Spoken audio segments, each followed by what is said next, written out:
We met in 7th grade.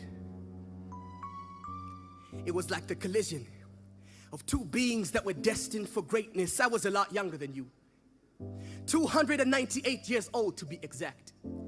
You are much older than you look, to be honest. I suspect it's the constant cosmetics you have dressed yourself with over the past 200 years. Facelifted your appendages into pistons, transforming your shapes into beautiful alter egos. It was exciting to learn the different parts of your body.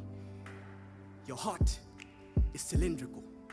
The circle was the symbol of our never-ending love. And the passion that literally burned within you to produce energy was my source of amusement. Dear steam engine, you were such a beautiful sight, although you smoke quite a little. And silence isn't a virtue that you mastered. It's amazing how you're cranky. It's amazing how your cranky moods heighten my senses to the fact that even though you're so old, I still cannot replace you. I have read your story. You were born British. Born to a Thomas Savory, and later adopted by a Thomas Newcomen. You were engineered for a purpose. So even when the fuel that burned within you lacked, you took the very black coal to fuel yourself and eventually fuel the economy with the fuel inside you, like inspiration that inspires itself. You are the proof that innovation is a loop, a chain reaction that ignites a million other chain reactions. You used cheap British coal to keep British coal cheap. You used cheap British coal to keep British coal cheap, and cheap British coal ignited the power for everything, from cars to jets to rocket fuel.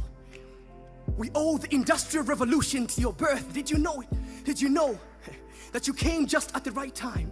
Just when my ancestors needed you, like the fulfillment of Aristotle's prophecy, that if only machines could do their own work, then masters would not need slaves. And so we were saved.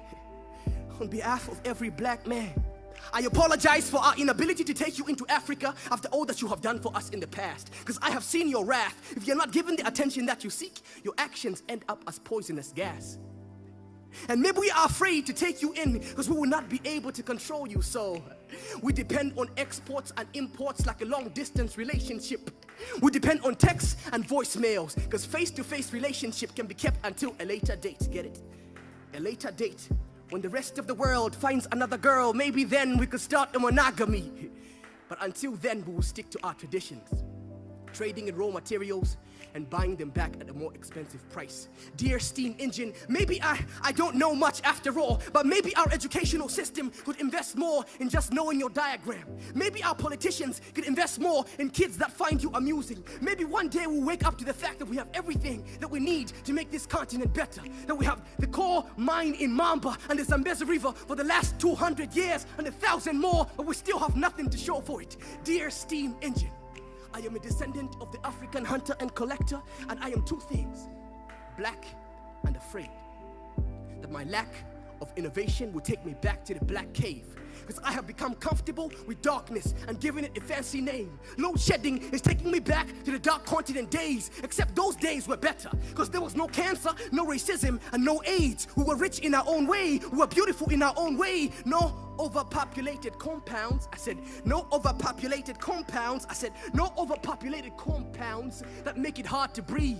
And every man only had enough children that he was strong enough to feed. So it seems we can't have it both ways. We either have to take you in completely and change, or we could keep you as a side chick and keep suffering the consequences. But until we make that decision, I'll be in touch.